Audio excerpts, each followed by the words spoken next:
Hi, it's Kate here.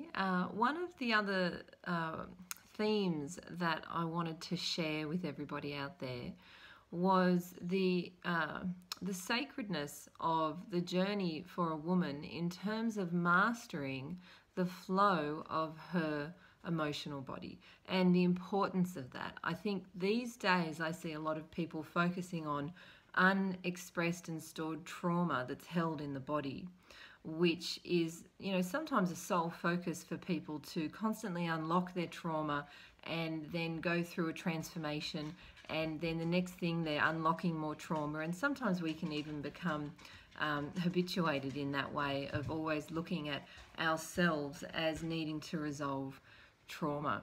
But what I've actually experienced in not only working with my own emotional body, but also the emotional body of many other women that I've helped, the undigested life experience that we carry, that when we're children, we're not fully allowed, and we also don't get born into a culture that understands how to allow young children to really fully express emotional content when it comes up. Oftentimes as kids, we're all told we need to learn to become a functional part of the culture we're in. We need to actually learn how to control and cap emotional flow, as opposed to continue to allow it, but to allow it in a way where we gain greater mastery. So often what happens is we get to our 30s and 40s and we keep getting tripped up by this material we've got stuffed away within our body, almost like in an invisible bag, that we're carrying around. And it gets so heavy that we might go to do something like have a relationship with, an intimate relationship with somebody, or just even step forward in terms of expressing more of our personal gifts in life, whether it's through work or through our community. And we somehow can't do it. We don't have the energy to do it because we're actually getting weighed down by this stuff that we've stored away, and often we're not even aware at that point that it's there with us, affecting everything that we do. But what I'm here to say really is it's not all trauma.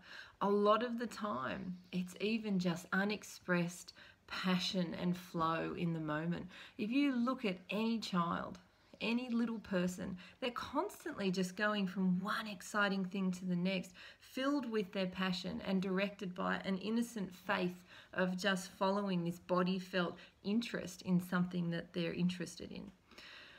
Normal everyday school is really recognized now as taking that flow of passion directed learning and turning it into something that is a lot more controlled and constructed. And so often we actually have a huge amount of passion and creativity that has been stored as undigested life experience. And so if that's the case for you, if you feel like you've struggled as an adult to get in touch with your passions again, it could well be that as a child that was not fostered and cultivated. And so it's very important to not just look at trauma release, but actually look at releasing your creativity and releasing your passions once again. Another thing which I find is also stored quite regularly is sexual expression. Once again, when we're children, put that away. Stop fiddling with yourself. If we do go through sexual expression, often when we're little, it's done in rooms in the dark by ourselves. And there's this real sense in our culture that, it's normal for little kids maybe to have some exploration of sexuality. But then from about the ages of 5 to 6, when we really start going to school, a lot of those urges, which are still there and actively seeking to be developed, are just completely ignored. And a lot of us grow up in families where we're actually with parents who are embarrassed to talk about sexuality. Now, I do believe that is changing. I really do. And I've certainly tried to bring a different awareness around sexuality with my children. However, when we've grown up in families like that, say we're in our 30s or we're in our 40s or we're in our 50s, if we really want to come into greater power within ourselves, sometimes one of the things we need to look at is how freely we're really able to explore the release of sexual energy. And I guarantee that if we look back to our childhood, there could be a huge shroud that we're carrying, which really distorts the healthy flow of our adult sexuality. And I think you only need to look at all of the distorted forms of distraction that come through sexual expression that are found on the internet these days to see that this is really something that's at the heart of humanity's need to heal and come into a greater sense of, I think, coming to terms with the true nature of what it is to be human. And sexuality really does stand at the heart of what it is to be human.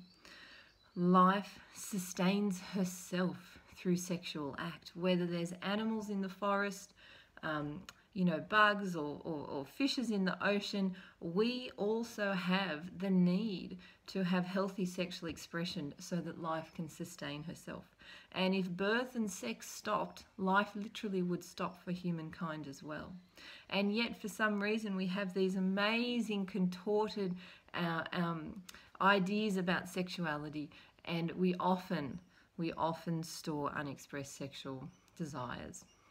So here are just a few more things to think about. If you're looking at trauma all the time as a way to unlock yourself into greater potential and greater power and to heal, I'm wondering whether maybe if it's not working and not effective for you, that you might need to look actually at expressing more of your own personal creativity and finding that childlike innocent passion again.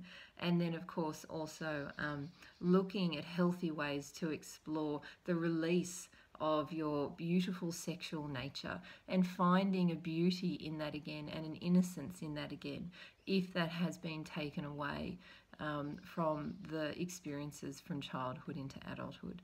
So just a few thoughts about coming into mastery of moving stuck experiences that are held in our physical body. So I hope that that's helpful, and I hope you all have a wonderful day. See you.